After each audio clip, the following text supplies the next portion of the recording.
Hi again, and welcome to episode 5 of Jeti and the multi-servo wing.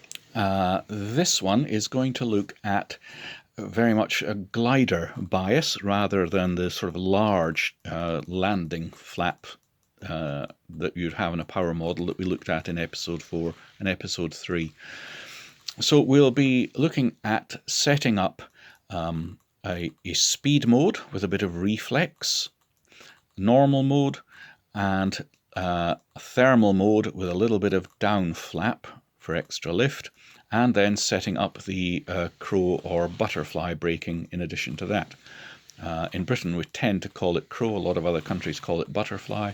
Jeti calls it butterfly in its menus, so if my language swaps between crow and butterfly, that's what I'm talking about.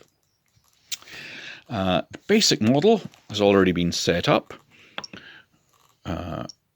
We have a look at the basic properties: 2 flaps, 2 ailerons. The system automatically assigned the functions for us and automatically assigned the servos for us. The first thing we're going to do is change the function assignment of the flaps.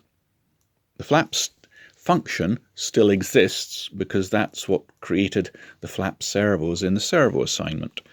But we don't want an actual control for the flap function because we'll do it by flight modes. So we'll clear that out, say OK, and then it won't interfere with what we're trying to do in flight modes. Because again, a switch would be interpreted as 100%, 0%, 100%, and those percentages could mix in with what we're trying to do in the flight modes, and it can get a bit messy. So clear that out. Say OK. Right, next we need our flight modes. And we'll add a flight mode. Copy that one. Give it a name. We'll call it speed.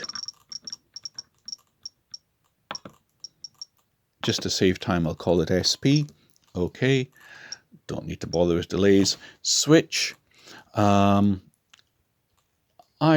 always use the SA switch for my flaps, whether I'm flying jets, props, gliders. Means I never have to think about where my flaps are on different models. You really ought to standardize your layouts for things so that you never have to think in a hurry. And for me, I like the switch in the up position for flaps up. So I've put the switch to the middle position. I'll go ahead into there, move it to the up position, say OK. And that's fine. I'll copy the default mode again, add, copy the default mode, yes, and we'll call that the thermal mode.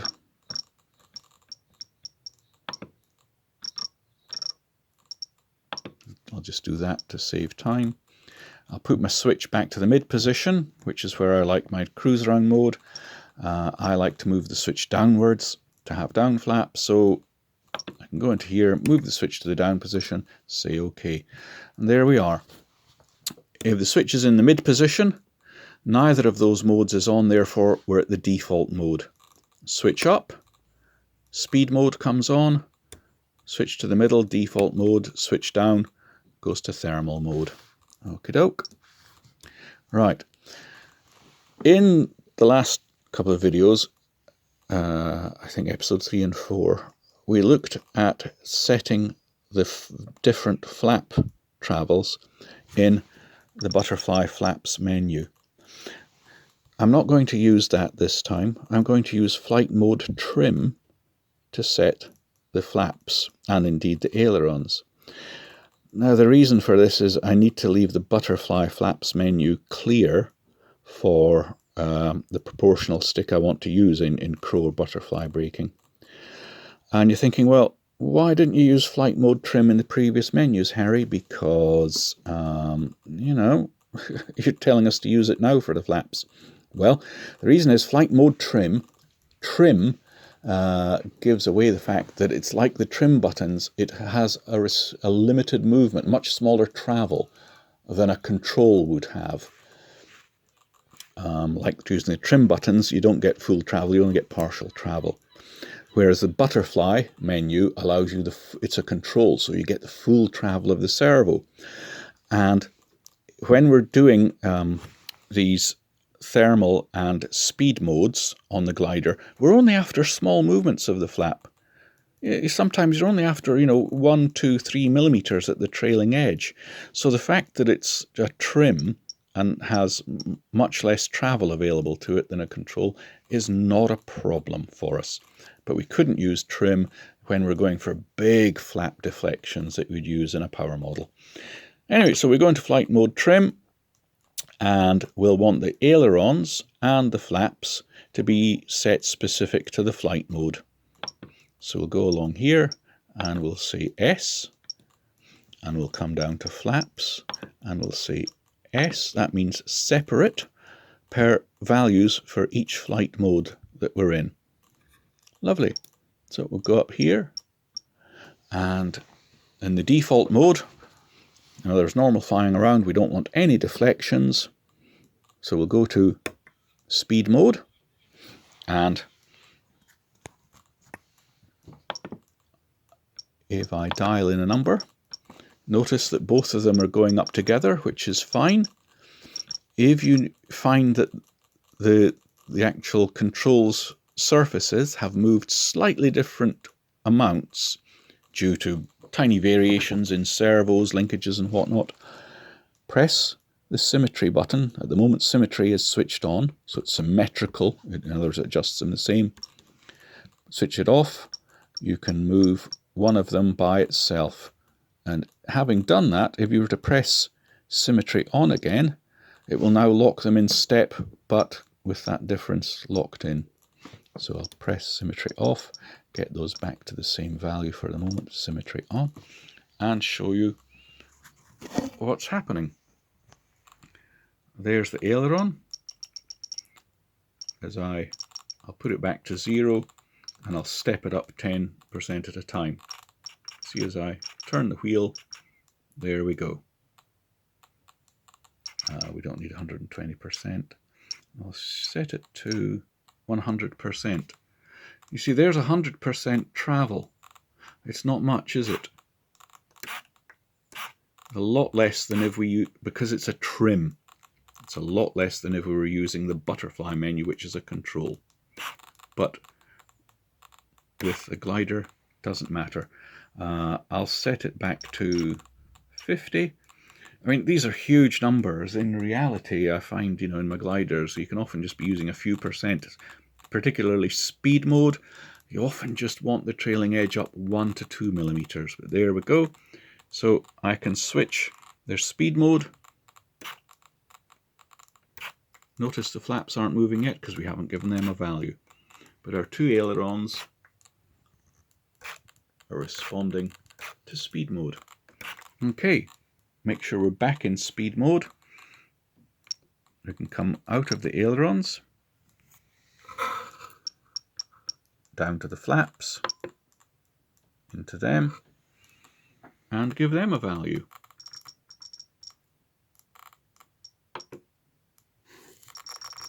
Remember, if it goes the wrong way, just reverse the wheel and go into a negative value. As it happens with the way this is set up, it's a positive value. So I'll give them 50% as well. If your instructions say the flaps go up, 4 millimeters and the ailerons go up 2 millimeters, then you just adjust the travels as required. Your instructions might say only move the flaps up in speed mode, don't move the ailerons up in speed mode, in which case you'd leave the ailerons as 0. Okay, and there we go. That's speed mode set. Speed mode, default mode. Speed mode, default mode. And if we look at the screen, speed mode, come on, focus, there's the numbers, switch it, default mode, numbers are 0.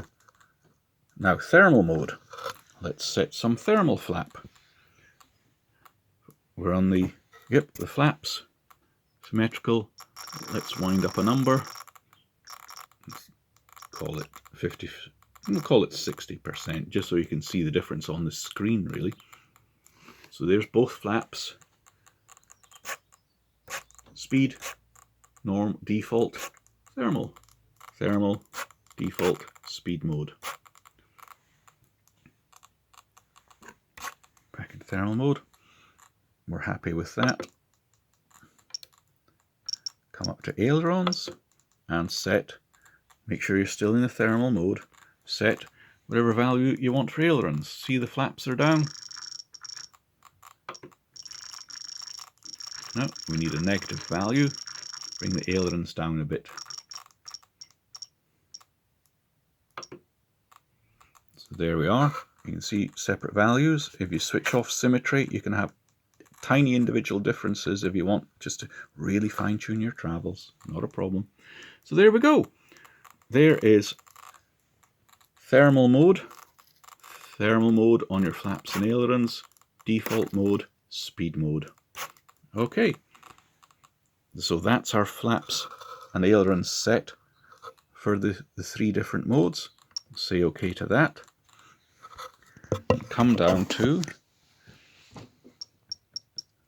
butterfly and flaps. We're going to set the control for it. Now, I like to use what you might regard as the throttle stick, ep.5. There we go. And I probably want to reverse that because I like stick fully forward to be the air brakes closed or butterfly crow off, and stick fully back would be full brake, so that it works a bit like a throttle. Stick forward extends your glide, stick back shortens the glide. So I shall reverse that. There we go.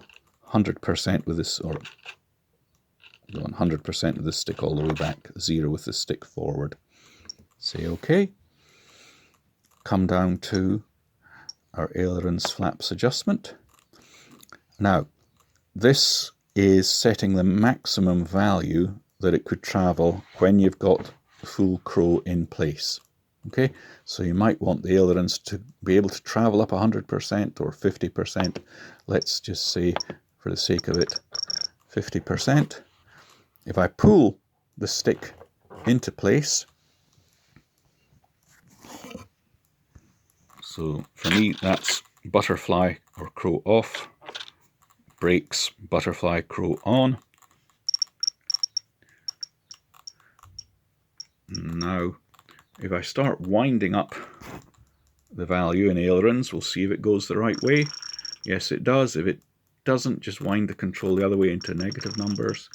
And I'll allow a maximum of 50% up aileron.